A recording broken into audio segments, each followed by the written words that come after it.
The slap echoed to the aircraft hangar like a gunshot. 1,040 pairs of eyes went wide. Soldiers from 4 branches of the United States military sat frozen in their seats, their coffee cups suspended mid-sip, their conversations dead on their lips. The sound system crackled with static. Somewhere in the back row, a phone began recording. Staff Sergeant Maya Rodriguez stood on the regulation combat mat, her cheek already reddening, her eyes locked onto the man who had just struck her. Lieutenant Commander Derek Hastings, Navy SEAL, 6'2" of muscle, ego, and 20 years of institutional protection. He was grinning, the kind of grin that said he had won, the kind that said a woman like her, 5'6", 135 pounds, would never have the guts to do what needed to be done. Not with this many witnesses. Not against a SEAL. Not when her entire career, her reputation, her future hung by a thread thin enough to snap with a single wrong move. Hastings rolled his shoulders. Come on, sweetheart. Show these soldiers what the Army taught you. Maya's heart was pounding. Not from fear. From something far more dangerous. 17 years she had waited for this moment. 17 years of swallowed insults. 17 years of being groped, dismissed, questioned, and undermined. 17 years of watching men like Hastings float upward on clouds of testosterone and tribal loyalty, while women like her clawed for every inch of ground. 5 combat tours, 3 Bronze Stars, a Purple Heart she never talked about, a drawer full of commendations that meant nothing to men who looked at her body before they looked at her record. And now, in front of over 1,000 witnesses, one of them had finally made the mistake she had been waiting for. He had put his hands on her, publicly, unmistakably, with cameras rolling and brass watching from the VIP section. Maya exhaled slowly. Her vision sharpened. Her shoulders dropped half an inch.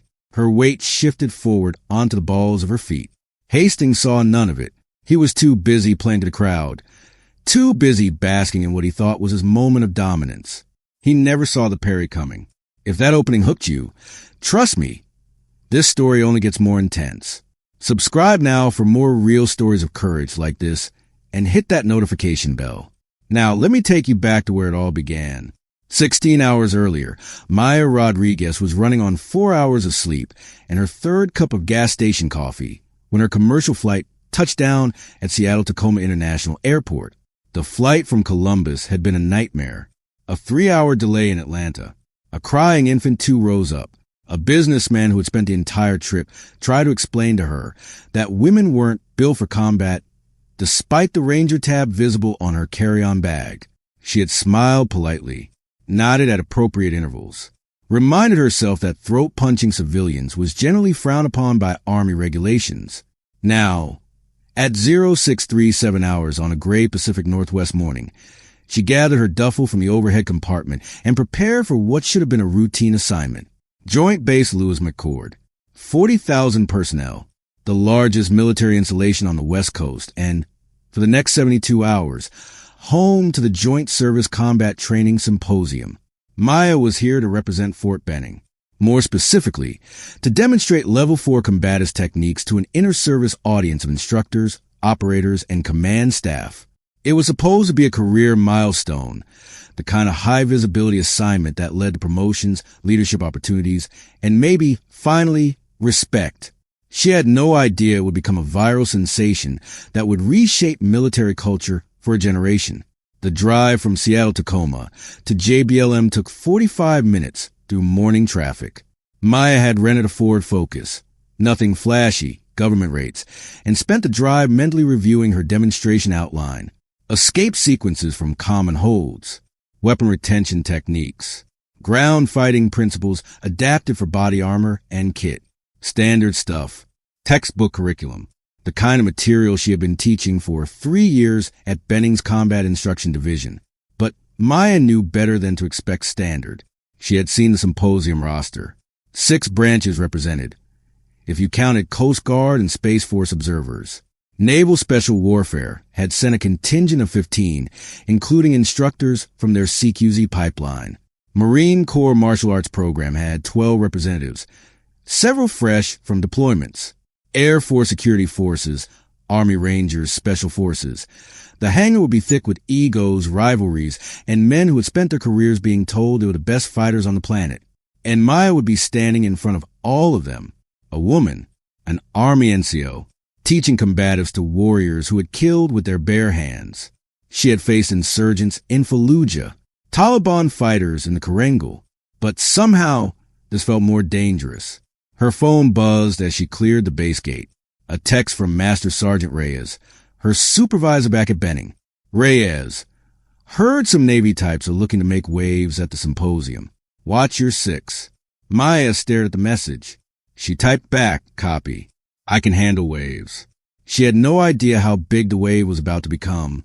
The Joint Service Combat Training Symposium had been an annual tradition for 11 years. What started as an informal exchange of techniques between Army and Marine instructors had grown into the largest inter-service combatives event in the Department of Defense. 3 days of demonstrations, workshops, and unofficially, intense competition between branches. Officially, the symposium was about knowledge sharing. Unofficially, it was about proving whose warriors were the most lethal. Maya pulled into the parking lot of Building 4400 at 0723 hours. The converted aircraft hangar loomed ahead, a cavernous space that had once housed H-47 Chinooks, but now served as the base's primary indoor training facility. Temporary bleachers had been erected along 3 walls, capable of seating 1,200. A regulation competition mat covered the center of the space, 40 feet by 40 feet, bordered by safety padding.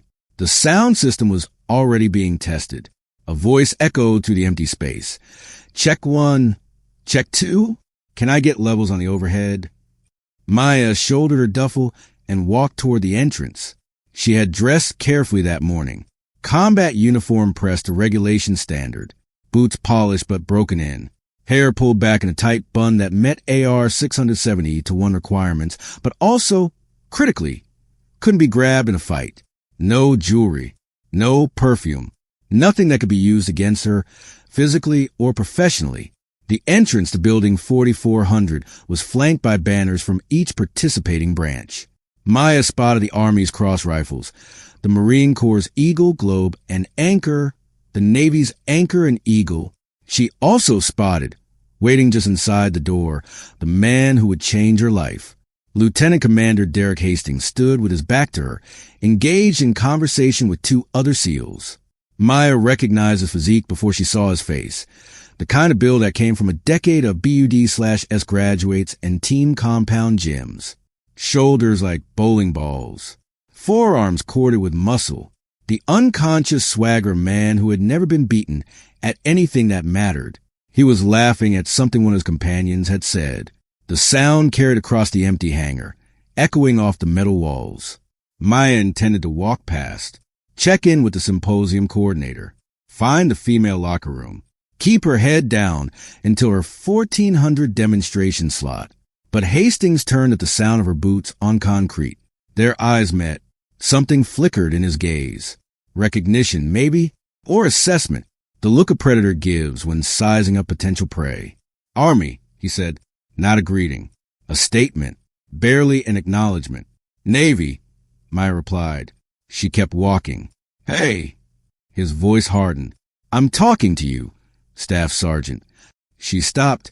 Every instinct screamed at her to keep moving. But rank was rank, and Lieutenant Commander was an O4. Maya was an E6.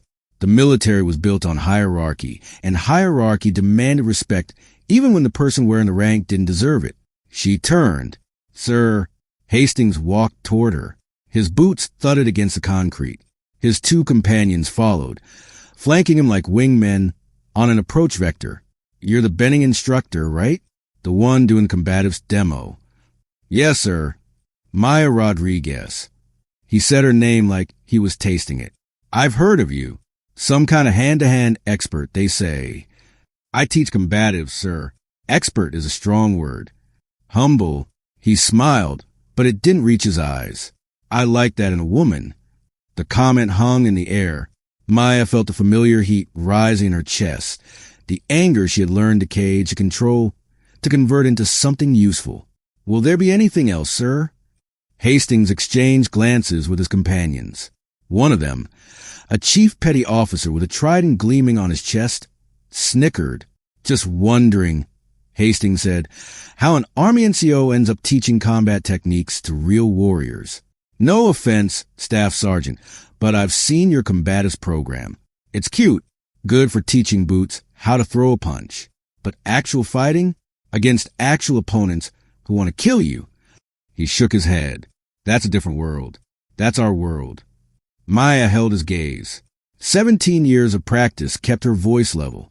The Army Combatives program has produced effective fighters for decades, sir. The techniques are battlefield tested across multiple theaters. Battlefield tested. Hastings laughed. Sweetheart, I've been in more firefights than you've had hot meals. I've killed men with my bare hands in rooms so dark I couldn't see my own fingers. Don't lecture me about battlefield testing. Behind him, the chief nodded. The other SEAL, a lieutenant junior grade, was already recording on his phone. Maya felt the trap closing. She had seen this play before. Bait the woman. Get her to react emotionally. Use that reaction to prove she didn't belong in their world. She chose her next words carefully. I'm sure your experience is extensive, sir. I look forward to seeing your team's demonstration this afternoon. She turned to walk away. Running already? Hastings called after her. I thought you Army types had spine. Maya stopped. She could feel the weight of the moment pressing down on her. Two paths stretched ahead. Keep walking and confirm every stereotype about women being too weak to stand their ground. Turn around and risk escalation that could end her career. 17 years. 17 years of these choices. She turned around. What would you like to discuss, sir? Maya's voice was calm, professional, the voice of a non-commissioned officer who had faced rocket attacks and IED ambushes, and particular hell of explaining to a dead soldier's mother why her son wasn't coming home. Hastings grinned. He had what he wanted now. Her attention. I'm just curious, he said, stepping closer. Close enough that she could smell his cologne. Something expensive and aggressive. What makes you qualified to teach combat to these people? He gestured toward the empty bleachers. In a few hours, they would be filled with over 1,000 military personnel, special operators, infantrymen, combat-tested warriors from every branch. My qualification is my certification, sir. Level 4 instructor rating, 5 years of teaching experience, 3 years at the Combatives Division. Paper qualifications. He waved dismissively. I could get those in my sleep. What I'm asking is, have you ever actually fought? Not training, not demonstrations. Real combat, real violence. Maya's jaw tightened. She knew what he was doing, knew he was trying to invalidate her experience by defining combat narrowly enough to exclude anything she had done. I've been deployed 5 times, sir. Afghanistan and Iraq. I've engaged enemy combatants in direct action operations. As what? A support element? Admin? What was your MOS? 68 Whiskey. Combat medic. Hastings snorted. A medic? So you patched up the real fighters after they did the hard work. The anger was a living thing now, coiling in her stomach. Maya had seen combat medics perform acts of heroism that would make most SEALs flinch. She had held arteries closed while mortars fell. She had dragged wounded soldiers through fire zones while bullets sparked off the walls around her. She had killed an insurgent with her M4A1 during an ambush and then, 30 seconds later, performed CPR on a dying Marine. But to men like Hastings, none of that counted. She was a woman. She wasn't special operations. Therefore, she wasn't a real warrior. I've also completed Combatives Level 4 certification, Maya said, her voice still level, which requires successful performance against opponents of all sizes and skill levels. I've been tested, sir, multiple times. Tested. Hastings laughed again. Against who? Other Army instructors? Remps who can barely throw a punch. He leaned in. I've tested myself against actual killers, Staff Sergeant, Mujahideen fighters who learned to kill in the mountains of Afghanistan, Russian mercenaries in Africa, cartel enforcers in South America. When I talk about combat, I mean real combat, not rolling around on a mat with another NCO. Maya said nothing. There was nothing to say that would matter to a man like this. Hastings seemed to sense her silence as weakness. His grin widened. "Tell you what," he said, "after your little demonstration this afternoon, how about you and I have a private session? I could show you what real fighting looks like." The implication was unmistakable. So was the threat. "I'll be busy after my demonstration, sir." "Come on." He reached out and touched her shoulder. Just a touch, brief, seemingly casual. But Maya felt the pressure of his fingers through her uniform fabric, felt the statement it made. "I can touch you whenever I want. Don't be like that. I'm just trying to help you learn." She stepped back. "I appreciate the offer, sir, but I need to check in with the symposium coordinator now." She turned and walked away. This time, she didn't stop. Behind her, Hastings called out, "See you at 1400, Staff Sergeant. I'll be watching."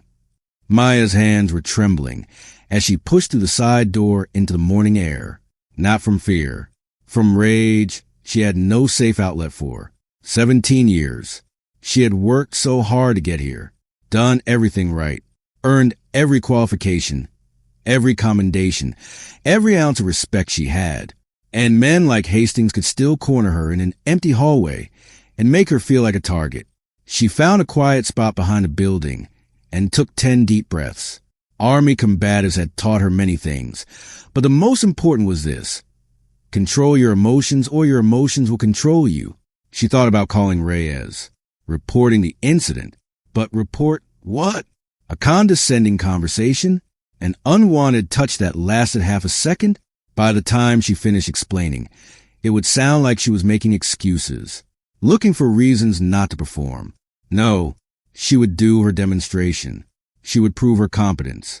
And then she would get on a plane back to Georgia and forget Derek Hastings ever existed. That was the plan. It lasted until 1347 hours. The hangar had transformed. Maya stood at the edge of the competition mat, surveying the space that would become either her showcase or her humiliation. 1,200 folding seats had been arranged in an amphitheater configuration, rising in tiers along 3 walls. The 4th wall, where she stood now, was reserved for instructors, equipment, and the temporary stage that held the symposium organizers. The regulation mat beneath her feet was 40 feet by 40 feet, 3 inches of compressed foam covered by a seamless vinyl surface, blue with white border markings. Exactly like the mats at Fort Benning. Exactly like the mats where she had spent 3 years throwing, choking, and submitting trainees twice her size. But this mat was surrounded by 1,200 seats. And in a few minutes, 1,040 of them would be occupied by personnel representing every branch of the United States military. Maya checked her watch. 1,347 hours. 13 minutes until her demonstration slot. She had spent the morning preparing. Registration at 0900. Equipment check at 1,000. A brief walkthrough with the symposium coordinator, a Marine Corps captain named Williams, at 1100. Lunch in the chow hall. Alone, running through her demonstration outline in her head. Escape from common holds. Weapon retention against a knife-wielding attacker. Ground fighting principles when wearing body armor. 3 sections, 15 minutes each, with a Q&A period at the end. Simple, straightforward, the kind of demonstration she had given dozens of times. But Maya could feel something different in the air today. An electricity, a tension, the kind of atmospheric pressure that preceded thunderstorms. She thought about Hastings, wondered where he was sitting, wondered if he was watching her now. Stop, focus. She began her warm-up routine.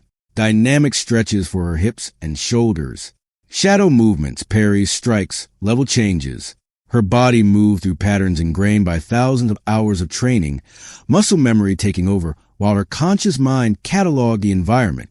The sound system was operational. For overhead speakers plus a wireless lavalier mic that the symposium technician had clipped to her collar. The weapon rack was in position. Training knives with rubberized blades waited to match their steel counterparts. Hand wraps were available in 3 sizes. First aid kit staged next to the instructor table. Everything in order, everything prepared. And yet, Maya's stomach wouldn't settle. At 1,350 hours, the doors opened. They came in waves. Army personnel in their OCPs, Marine Corps in woodland MARPAT, Navy in their digital blue working uniforms, Air Force in their distinctive tiger stripe pattern, officers and enlisted, instructors and observers, special operators and conventional forces. Maya watched them fill the bleachers, watched a cluster of naval special warfare personnel take seats in the front row, left side, watched Derek Hastings settle into the center of that cluster, his arms crossed, his eyes already fixed on her. He was smiling. By 1358 hours, 1,040 personnel were seated. The VIP section, reserved for 05 and above, held 23 officers from various commands, including a Navy captain and an Army colonel who was currently serving as the symposium's senior military advisor. Captain Williams, the Marine coordinator, stepped to the stage microphone. Good afternoon, and welcome to the 1400 demonstration block of the Joint Service Combat Training Symposium. Our presenter this afternoon is Staff Sergeant Maya Rodriguez, representing the United States Army Combatives Program at Fort Benning, Georgia. Staff Sergeant Rodriguez holds Level 4 instructor certification and has served 5 combat deployments across multiple theaters. She'll be demonstrating escape techniques, weapon retention, and ground fighting principles. Staff Sergeant, the floor is yours. Polite applause rippled through the crowd. Maya walked the center mat. The lavalier mic picked up her breathing. She forced it slower, deeper. Good afternoon. Thank you for the opportunity to share some of what we teach at the Army Combatives Division. I want to emphasize from the start that combatives training isn't about creating invincible fighters. It's about creating survivors. It's about giving every soldier, regardless of size or strength, the tools to get out of a bad situation alive. She paused, scanning the crowd. 1,040 faces. Some interested, some skeptical, some, like Hastings, openly hostile. I'll need a volunteer for the first section. Any military personnel, any branch, any rank. Who wants to help demonstrate? Several hands went up. Maya pointed to a Marine Corps sergeant in the third row, a wiry man with the relaxed confidence of someone who knew how to fight. Sergeant, please join me on the mat. The Marine jogged down and stepped onto the vinyl surface. He was 6'1", maybe 180. Not huge, but athletic. The kind of opponent that looked reasonable for a demonstration. What's your name, Sergeant? Martinez, Staff Sergeant. Marine Corps Martial Arts Program Instructor. Brown belt. Excellent. You'll be perfect for this. I'm going to demonstrate 3 escape sequences from common controlling holds. Your job is to apply the hold as you would in real combat. Don't hold back. I need the audience to see authentic technique against genuine resistance. Martinez nodded. Roger that. Maya positioned him for the first sequence, a standing rear bear hug, arms pinned. This is one of the most common control positions an attacker will use, she explained to the audience. Arms pinned, attacker behind you, limited visibility. Most people panic in this situation. They thrash, they scream, they exhaust themselves. None of that helps. She talked the audience through the escape. Base posture, grip break, hip rotation, elbow strike to solar plexus, spin to facing position. Martinez applied genuine pressure. Maya executed the technique smoothly, talking through each step. The Marine went stumbling back, hands clutching his stomach protectively. Appreciative murmurs from the Army section. The Marines looked less impressed. The Navy section remained stone-faced. Again, Maya said, full speed this time. Martinez reset, applied the bear hug. 2 seconds later, he was on his back, Maya's forearm across his throat in a demonstration pin. The Army section applauded. Even some Marines joined in. Maya helped Martinez to his feet. Thank you, Sergeant. That's exactly the kind of resistance we need. Please stay for the next sequence. She moved through the demonstration with practiced efficiency. Escape from standing headlock. Escape from mounted position. Escape from rear naked choke attempt. Each technique was clean, precise, and ended with Martinez on the mat wondering how he had gotten there. By the 30-minute mark, Maya had begun to relax. The audience was engaged. Questions were coming from all sections, Army, Marines, even a few Air Force personnel curious about adapting techniques for their security forces. She had almost forgotten about Hastings. Almost. Sergeant Martinez, thank you for your assistance. You can return to your seat. Maya turned to the audience.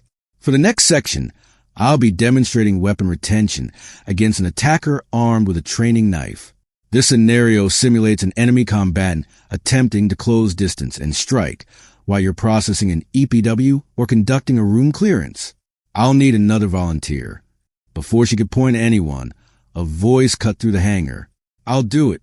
Lieutenant Commander Derek Hastings was already on his feet. Maya's stomach dropped. She saw the trap immediately. Refuse him, an O for who had volunteered publicly, and she would look weak or disrespectful. Accept him, and she was putting herself in a position where he could undermine her entire demonstration. Sir, she said carefully, I appreciate the offer, but I typically work with enlisted personnel for demonstrations. It helps maintain. I'm sure you can make an exception. Hastings was already walking toward the mat. After all, you said any military personnel, any branch, any rank. I'm military personnel. I'm a different branch. And I'm definitely a different rank. Laughter from the Naval Special Warfare section. Scattered chuckles elsewhere. Maya looked toward the VIP section. The Army colonel was watching with a neutral expression. No help there. This was her demonstration. Her decision. Hastings stepped onto the mat. He was bigger up close. 6'2", 215 pounds of muscle built by years of operational training. His hands were already wrapped. He must have done it while she was demonstrating, anticipating this moment. Lieutenant Commander, Maya said, thank you for volunteering. Are you familiar with combatives training knife protocols? I'm familiar with knives, Staff Sergeant. His voice carried through the sound system. Real ones, rubber ones, all kinds. He picked up a training knife from the equipment rack, testing its weight. Let's see what the Army can teach a SEAL. More laughter, this time from multiple sections. Maya felt the familiar heat rising. She crushed it down. Controlled. Professional. That was the only way through this. The scenario is simple, she said. Attacker has a knife. Defender is unarmed. The goal is not to fight the knife.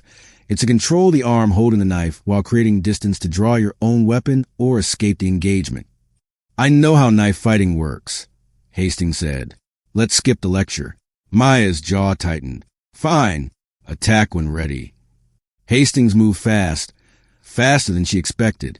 His right hand swept toward her midsection in a sewing machine thrust, the kind of technique you learn from experience rather than manuals. Maya slipped left. Her hands found his wrist and elbow, redirecting the thrust past her body. Standard 2-on-1 control. She stepped behind him, wrenching the arm into a figure-4 lock that forced him to either drop the knife or dislocate his shoulder. He dropped the knife. The audience murmured. Hastings pulled free, his face reddening. Again. Maya retrieved the knife and handed it back to him. Attack when ready. This time, he was rougher. His thrust became a slash, targeting her face. Maya ducked under, caught his arm, and transitioned to the standing kimura that drove him to his knees. The Army section erupted in cheers. Hastings tore free, breathing hard now. His eyes had changed. The playful predator was gone. What remained was something uglier. You know what? He tossed the knife aside.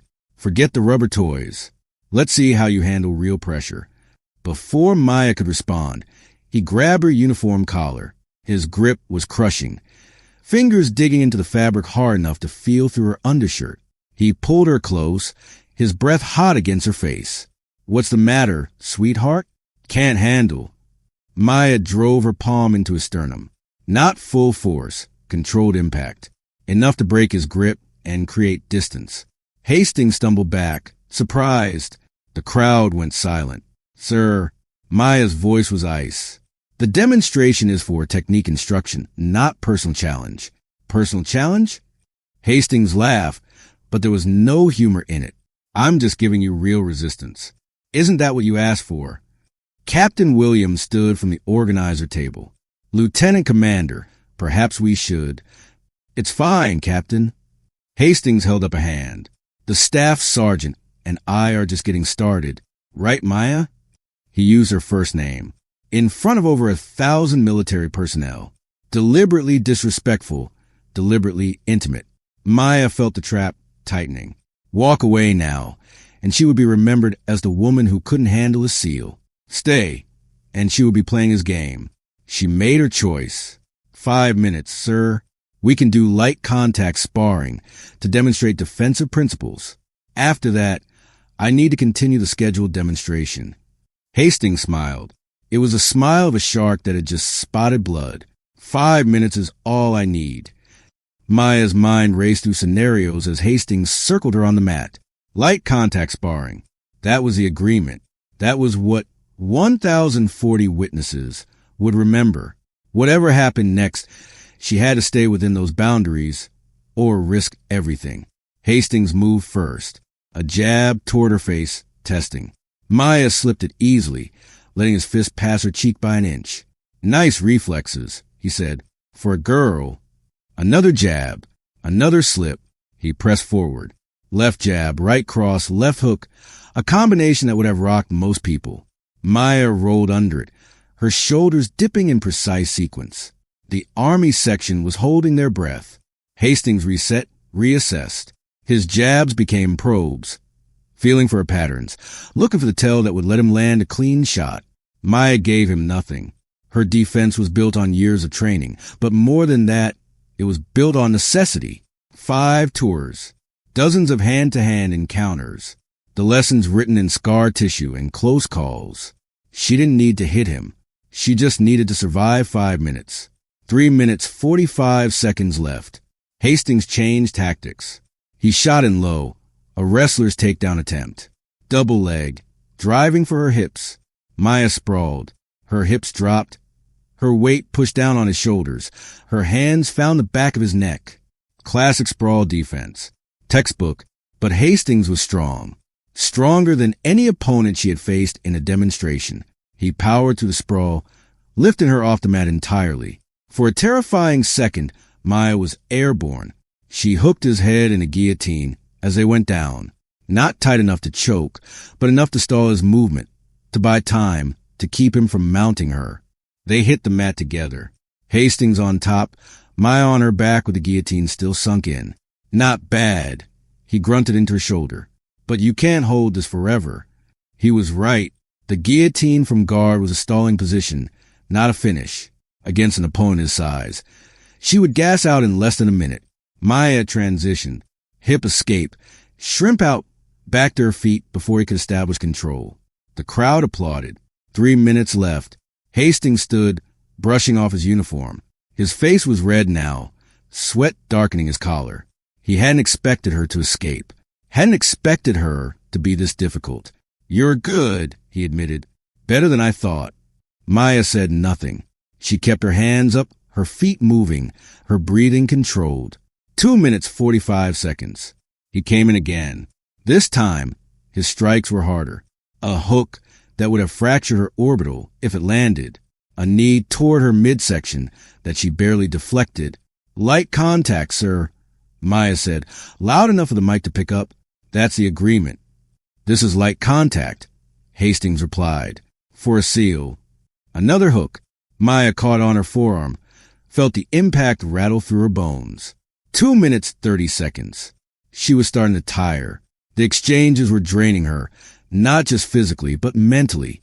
Every block, every slip, every defensive movement required complete focus. One mistake, and he would put her down. Hastings sensed it. His grin returned. Getting tired, Staff Sergeant? Maybe you should have stuck to patching up the real fighters. He threw a combination. Jab, cross, overhand right. Maya slipped the jab, blocked the cross, but the overhand right grazed her temple. Stars exploded in her vision. She stumbled back. Hastings followed, pressing his advantage. 2 minutes. Maya's training took over. She couldn't think her way out of this. She had to feel it. Hip rotation. Angle off. Create distance. She circled left, putting the mat's edge between them. Hastings followed, cutting off her escape route. Nowhere to go, he said. Just like I told you. 1 minute, 45 seconds. He shot in again. This time, Maya wasn't fast enough to sprawl. He caught her legs, drove through her hips, slammed her to mat with enough force to knock the wind from her lungs. For a moment, she couldn't breathe. Hastings mounted her, both knees pinning her hips, his weight crushing down on her stomach. From this position, he could rain down strikes until she was unconscious or dead. In a real fight, it would be over, but this wasn't a real fight. This was a demonstration. There were rules, boundaries, witnesses. Tap out, Hastings said, his face inches from hers. Admit you're outclassed. Maya's lungs burned as she fought for air. Her mind raced through escape options. Bridge and roll. No, he was too heavy. Elbow escape. No, his knees were too tight. Trap and roll. Maybe, but she needed him to commit to a strike first. 1 minute, 30 seconds. Tap out, he repeated. His voice was quieter now, meant only for her. Or I'll make you. Maya met his eyes. 17 years of accumulated fury looked back at him. Make me? Hastings' face twisted, and then he slapped her. The slap echoed through the aircraft hangar like a gunshot. 1,040 pairs of eyes went wide. Soldiers from 4 branches of the United States military sat frozen in their seats, their coffee cups suspended mid-sip, their conversations dead on their lips. The sound system crackled with static.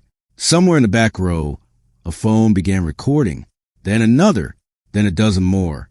Maya's cheek burned where his palm had connected. Not a light tap, not a playful swat. A full force slap that had turned her head, left a handprint blooming on her skin, and crossed every line that existed between training exercise and assault. For one eternal second, the world stopped. Hastings was still mounted on her, still pinning her hips, but his expression had shifted. A flicker of something that might have been uncertainty, quickly buried beneath his usual arrogance. That's what happens when you don't tap, he said, his voice still audible through the mat's edge microphone. Remember, I'm a Navy SEAL. Maya heard the words, registered them, filed them away for later. Right now, she had a decision to make. Option 1, stay down. Tap out. Accept the humiliation. File a complaint later, when cameras weren't rolling, when it would be her word against his. Option 2, fight back. Risk escalation. Risk her career. Risk everything she had built. 17 years. 17 years of being groped during deployments. 17 years of being told she didn't belong. 17 years of watching men like Hastings face zero consequences, while women like her were quietly shuffled aside. She thought about every time she had swallowed her anger, every time she had smiled through the insults, every time she had told herself that the system would eventually change. That patience was the answer, that one day things would be different. Nothing had changed. The system protected men like Hastings because men like Hastings controlled the system. Unless someone stopped them, unless someone proved, publicly and unmistakably, that they could be beaten, Maya made her choice. Her hips exploded upward, not a bridge. A full buck, driving her pelvis toward the ceiling with every ounce of strength she possessed. At the same time, her hands trapped his posting arm, eliminating his base. Hastings toppled sideways, his weight shifting from dominant to vulnerable in half a second. Maya didn't let him recover. She scrambled to her feet as he rolled. By the time he got his hands under him, she was already in stance, knees bent, hands up, weight on the balls of her feet. The crowd was making noise now. Shouts, gasps, the scrape of chairs as people stood for a better view. But Maya heard none of it. Her world had narrowed to a 40-foot mat and the man who had just assaulted her in front of over 1,000 witnesses. Hastings stood. His face was crimson, veins pulsing at his temples. Whatever game he had been playing, it was over now. This was real. You want to go, sweetheart? His voice was ragged. Let's go. He charged. No technique, no strategy. Pure rage, channeled into a bull rush meant to overwhelm her with size and strength. Maya waited.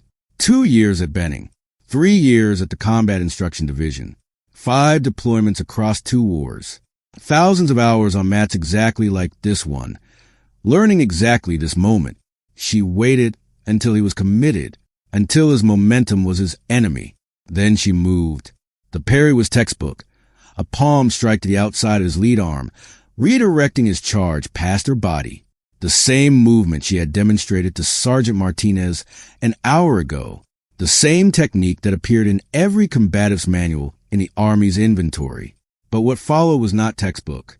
Maya's right hand shot forward, fingers extended and rigid, targeting the solar plexus. The strike landed clean, a spear hand into the nerve cluster beneath his sternum.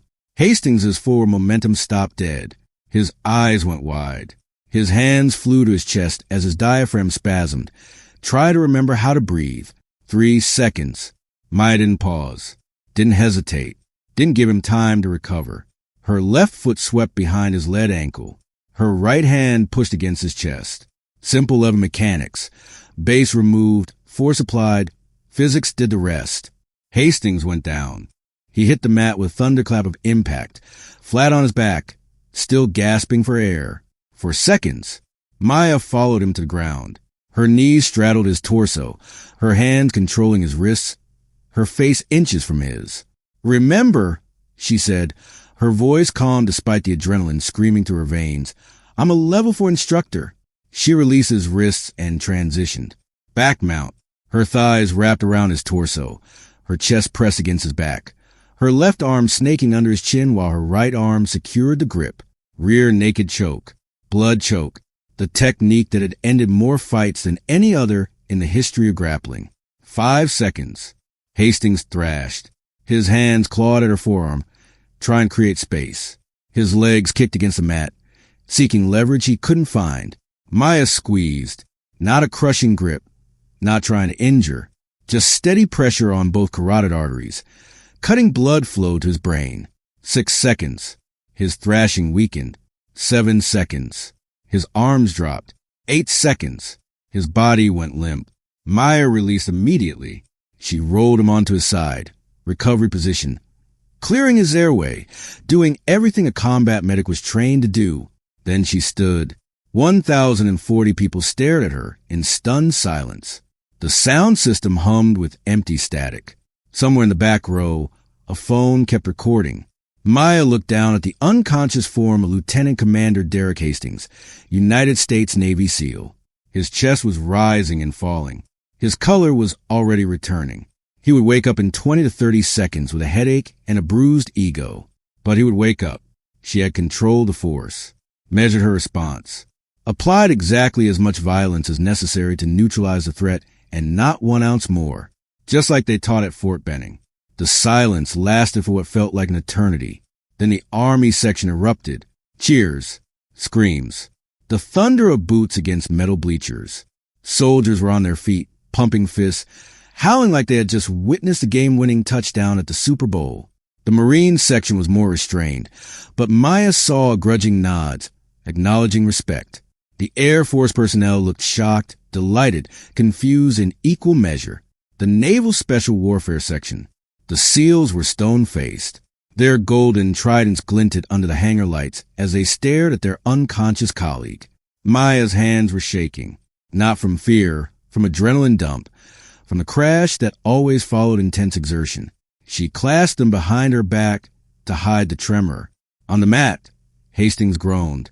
His eyes fluttered open. For a moment, confusion clouded his features. Where am I? What happened? Why is everyone staring at me? Then memory returned. His face cycled through expressions like a slot machine. Confusion, disbelief, rage, humiliation. He sat up. Maya stepped back, maintaining distance. "You!" His voice cracked. He cleared his throat, tried again. "You!" "Sir." Maya kept her voice level. "Professional. Are you injured?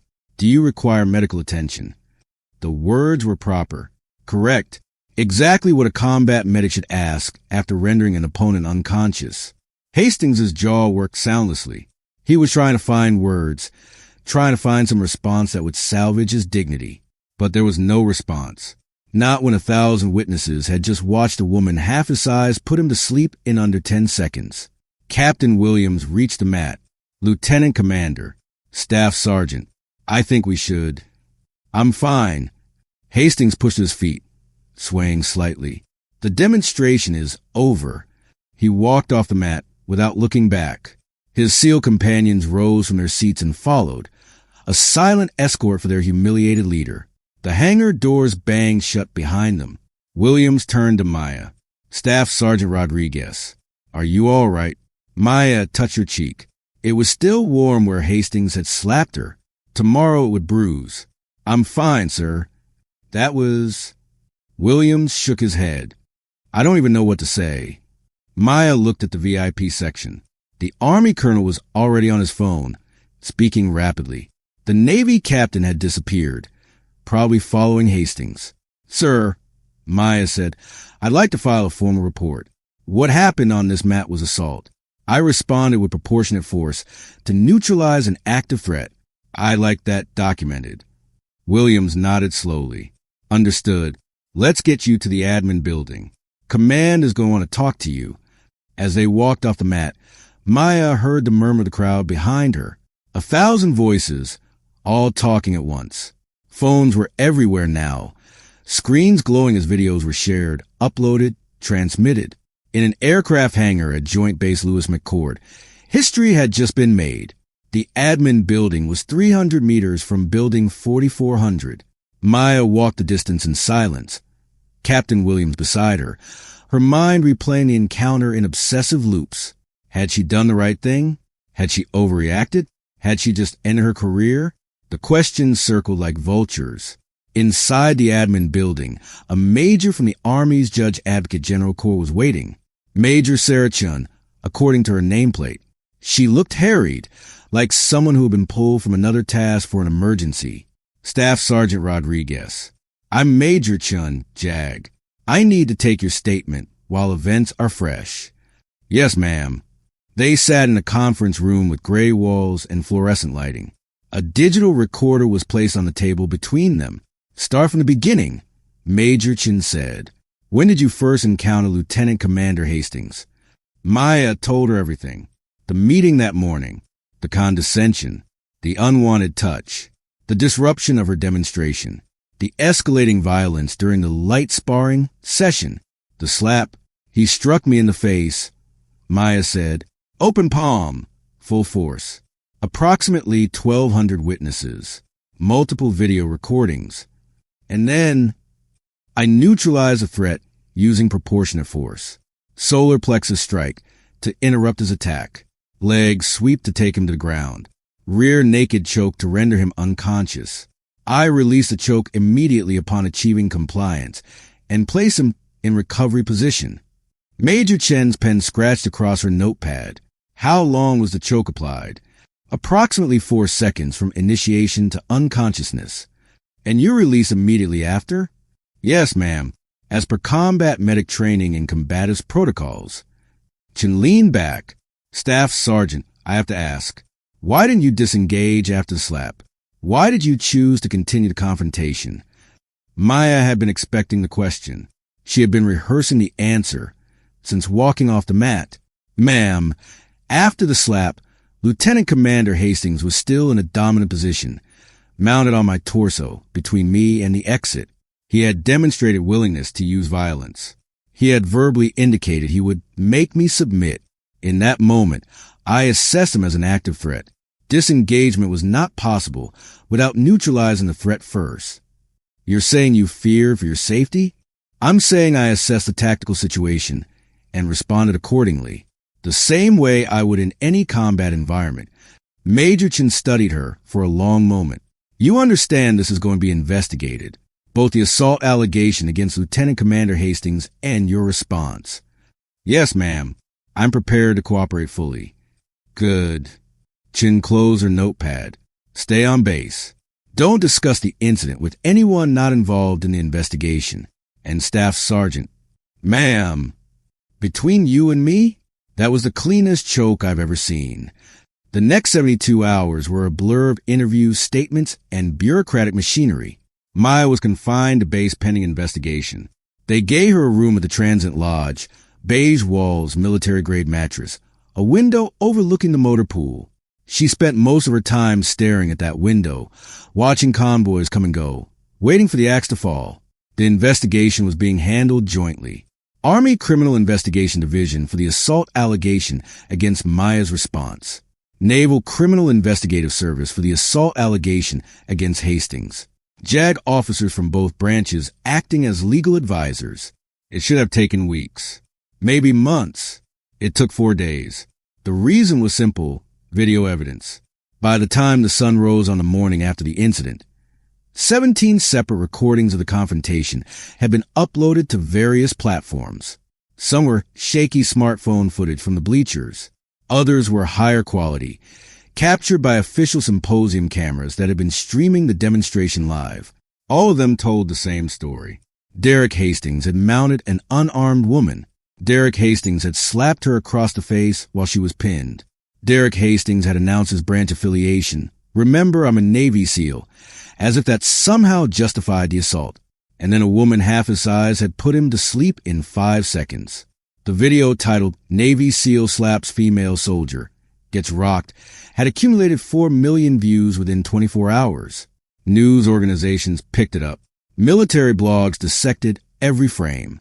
Hashtags trended. Opinion pieces proliferated. Maya watched it all from her transient lodge room, alternating between her phone and the room's ancient television. The comments section was a war zone. Half the comments praised her. The other half called her everything from lying feminist to danger to unit cohesion, to words that made Maya's skin crawl. But the video didn't lie. Everyone could see the slap. Everyone could see her response. And everyone could draw their own conclusions. On the morning of day 3, there was a knock at her door. Maya opened it to find Command Sergeant Major James Wilson, the senior enlisted advisor for Symposium's Army contingent. 52 years old, 30 years of service, the kind of NCO that lieutenants feared and privates worshipped. Staff Sergeant Rodriguez. "May I come in?" "Of course, Sergeant Major." Wilson entered, surveying the cramped room with practiced eyes. "How are you holding up?" "I've been better, Sergeant Major." "I imagine." He sat in the room's only chair, leaving Maya the bed. "I want to give you an update. Off the record." Maya's pulse quickened. "What's happening?" "NCIS completed their investigation last night. They reviewed all available evidence, video recordings, witness statements, medical reports. Their conclusion is unambiguous. Lieutenant Commander Hastings committed assault under Article 128 of the UCMJ. His conduct was unprovoked, disproportionate, and in violation of Symposium rules of engagement. Maya exhaled slowly. "And me?" "CID is still processing, but between us, you're in the clear. Your response was proportionate to the threat. You applied a non-lethal submission hold and released immediately upon achieving compliance. Textbook use of force. So what happens now?" Wilson leaned forward. "Hastings is going to receive non-judicial punishment under Article 15. Demotion, relief from his instructor position, formal letter of reprimand. It's not as much as he deserves, but it's more than his branch wanted to give. They tried to cover for him, some elements, but the video made that impossible. When 4 million people have watched your guy assault a woman on camera, there's no burying it."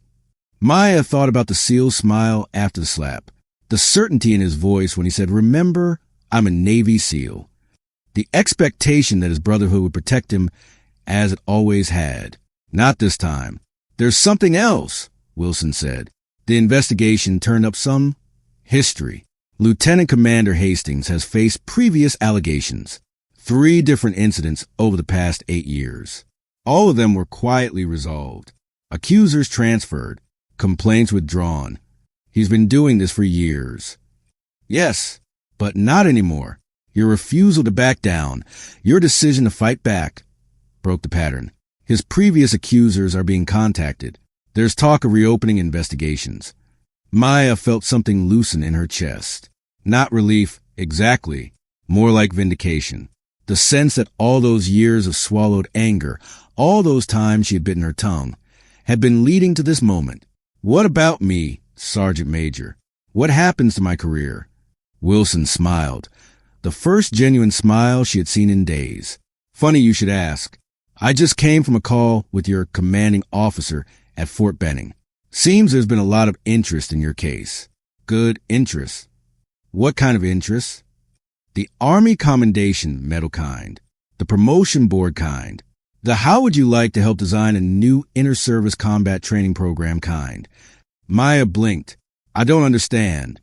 Neither did I at first. But apparently, your takedown of Hastings did more than just prove your personal capability. It proved a point that a lot of people have been trying to make for years, that the Combatives program produces warriors who can handle any situation, any opponent, any circumstances. And the promotion? Sergeant First Class. Effective next month. Wilson stood. You're going to be fine, Staff Sergeant. Better than fine. You're going to be a legend. The formal notification came 2 weeks later. Maya was back at Fort Benning by then, returned to her normal duties at the Combat Instruction Division. But normal had taken on a new meaning. Now, soldiers stopped to stare at her in the chow hall. Drill sergeants nodded with respect she hadn't earned from them before. Recruits whispered her name like a password. That Staff Sergeant Rodriguez, the one who dropped the seal. She tried to ignore it, focus on her work, taught her classes, maintained her composure, but the attention was relentless. Her commanding officer, Lieutenant Colonel Harrison, called her to his office on a Thursday afternoon. The summons came without explanation, which usually meant bad news. Maya entered the office prepared for the worst. What she found was Lieutenant Colonel Harrison, Command Sergeant Major Reyes, and a woman in civilian clothes she didn't recognize. Staff Sergeant Rodriguez, please sit. She sat. Her eyes moved between the three occupants, trying to read the room. This is Dr. Patricia Vance, Harrison said, gesturing to the civilian. She's a consultant with the Office of the Secretary of Defense. She's here to discuss an opportunity. Maya's confusion must have shown on her face.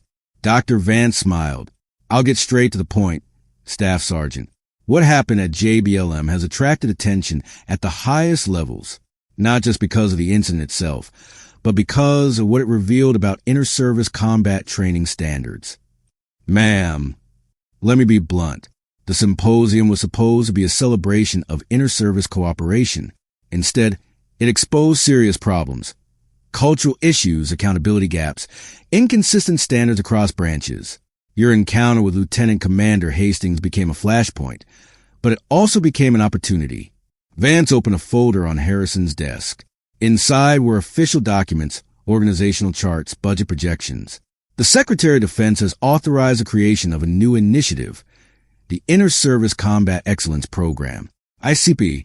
Its purpose is to establish unified standards for hand-to-hand combat training across all branches, with an emphasis on accountability, professionalism, and, frankly, addressing the kind of misconduct that was tolerated for too long. Maya's throat was dry. And what does this have to do with me, ma'am? We want you to lead it. The words hung in the air. Sergeant First Class Rodriguez, your promotion is being expedited. By the way, you represent exactly what ICP needs. Technical expertise, operational experience, demonstrated ability to perform under pressure, and, not insignificantly, public credibility. When you took down Hastings, millions of people saw what competence actually looks like. That's the kind of credibility you can't manufacture. Maya looked at Harrison. Sir, it's a 3-year assignment, Harrison said, based out of the Pentagon, with travel to installations across all branches. You'd be working with instructors from Army, Navy, Marines, Air Force, even Coast Guard and Space Force. Building something new from the ground up. And my current assignment? We'll miss you, Staff Sergeant. But this is bigger than the Combat Instruction Division. This is about changing military culture. You'd be at the center of it. Maya thought about the past 17 years. The long road from private to Staff Sergeant. The deployments that had broken parts of her she was still putting back together. The moment of humiliation, the moment of triumph, the quiet desperation of wanting things to change and not knowing how to make them change. Now someone was offering her the chance to make them change. Not with fists, though those helped, but with policy, with standards, with the way of the Department of Defense behind her. I need to think about it, she said. Vance nodded. Take 48 hours. But Staff Sergeant, I want you to understand something. This isn't charity. This isn't a reward. This is because we need someone who can actually do the job. Your record speaks for itself. Your actions at JBLM confirmed it. We're asking because we genuinely believe you're the right person. Maya left the office with her head spinning. That night, she sat alone in her barracks room, staring at the ceiling. A bottle of water sat untouched on her nightstand. Her phone buzzed with messages she didn't answer. She thought about the moment on the mat, the instant after Hastings slapped her when she had to choose. She had chosen to fight, to respond, to refuse passivity. Now another choice was in front of her, another moment when she could stay silent, stay small, stay in the lane that others had drawn for her. Or she could step forward, take the risk, become something more than she had been. Maya picked up her phone and called Lieutenant Colonel Harrison. Sir, I've made my decision. The award ceremony took place 6 weeks later, on a crisp autumn morning at Fort Benning. The parade ground was immaculate. Soldiers stood in formation, 400 strong, their uniforms pressed and their brass gleaming. A reviewing stand had been erected at the north end, draped in the red, white, and blue of national colors. Distinguished visitors filled the elevated seats. Generals, colonels, civilian officials from Washington. Maya stood at attention in front of the reviewing stand, her new Sergeant First Class insignia bright on her collar. Major General Catherine Rhodes, commanding general of the Maneuver Center of Excellence, approached the microphone.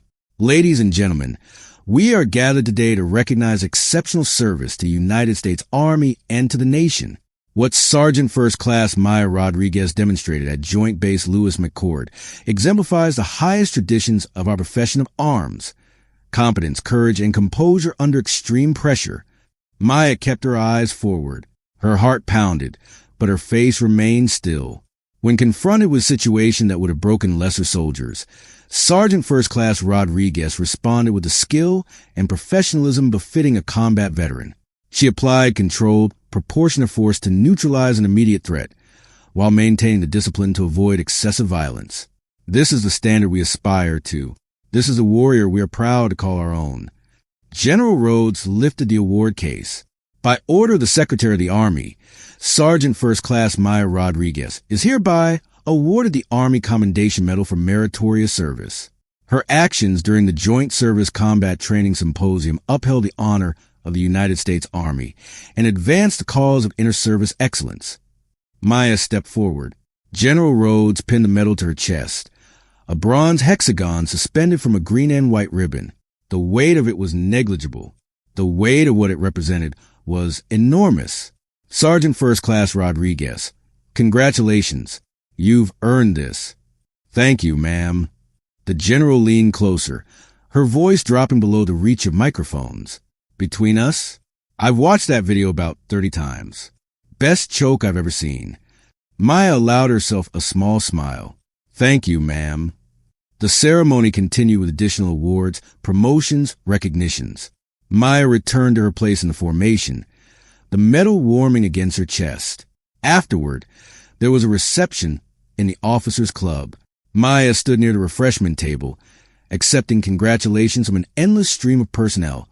Officers who had never spoken to her before, NCOs who suddenly wanted to shake her hand, junior enlisted who looked at her like she was a superhero. Command Sergeant Major Reyes found her during a brief lull. How are you holding up, Sergeant First Class? Maya accepted a glass of water from a passing server. Honestly, this is more exhausting than combat.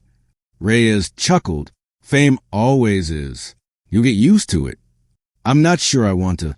You might not have a choice. Reyes gestured toward a television mounted on the wall. A news channel was playing muted, but the graphic at the bottom was unmistakable. SEAL officer demoted after viral assault video. Hastings accepted the Article 15. Reyes said, Lieutenant Commander to Lieutenant, relieved from all instructor duties. Formal reprimand in his jacket. His career is effectively over. Maya watched the screen. Hastings' official Navy photo stared back at her. The golden trident, the confident smile, the eyes that had burned with contempt on that mat. Is it enough? She asked. Probably not. But it's more than he would have gotten a year ago. More than the previous accusers got. Reyes paused. I heard NCIS is reopening those cases. Some of the women are willing to come forward now. Your case gave them cover. Maya nodded slowly. She thought about the women who had come before her, the ones who had filed complaints that were buried, the ones who had been transferred, silenced, forced out. Maybe their stories would finally be heard. The ICP assignment, Reyes said. You're really taking it? I report to the Pentagon in 30 days. That's fast. They want to move quickly, build something before the momentum fades. Reyes shook his head. You're going to change things, Rodriguez. You already have. But the Pentagon? That's a different kind of combat. I know. Maya finished her water, but it's the fight that matters now. 3 months later, Maya stood in a conference room at the Pentagon. The table was massive, polished mahogany, 20 seats, flags from every branch array behind it. Representatives from Army, Navy, Marines, Air Force, Coast Guard, and Space Force filled the chairs. 4 stars, 3 stars, senior executive service civilians. The kind of room where careers were made and ended. Maya was the junior-most person in attendance. She was also the one they had all come to hear.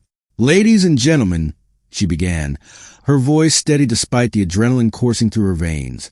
Thank you for your time. I'm here to present a framework for the Inter-Service Combat Excellence Program. She clicked to the first slide. A mission statement appeared on the screen. ICEP exists to establish unified standards for close-quarters combat training across all branches of the United States military. Our goal is not to replace existing programs, the Army Combatives Program, the Marine Corps Martial Arts Program, the Navy's Combat Swimmer Training, but to enhance them, to create a common baseline that ensures every service member, regardless of branch, receives world-class instruction in hand-to-hand combat. Slides flash by.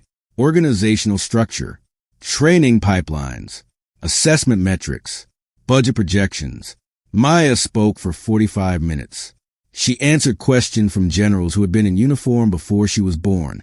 She defended her methodology against skeptics. She explained how ICP would address not just technical skills, but cultural issues, the kind of issues that had allowed Derek Hastings to operate with impunity for years. At the end, the room was silent. Then the chairman of the Joint Chiefs, a 4-star Marine general, nodded slowly. Sergeant First Class Rodriguez, I've been in uniform for 38 years. I've seen a lot of briefings in this room. Most of them were forgettable. This one wasn't. Thank you, sir. I'm going to recommend full funding and authorization for Phase 1.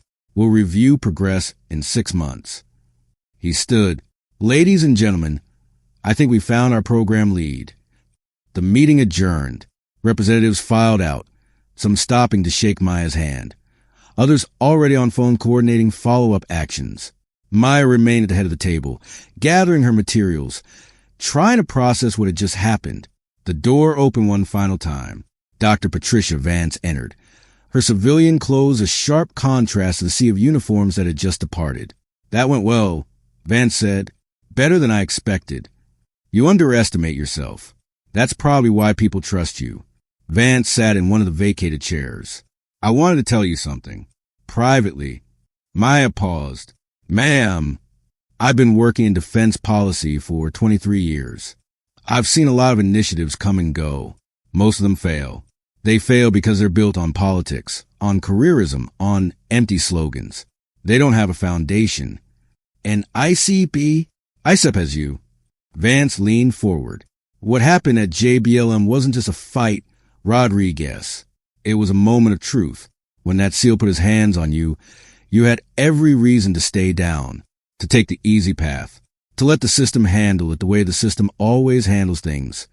Quietly, ineffectively, in ways that protect the guilty and abandon the victims. I couldn't do that. No, you couldn't. And that's why this program will succeed.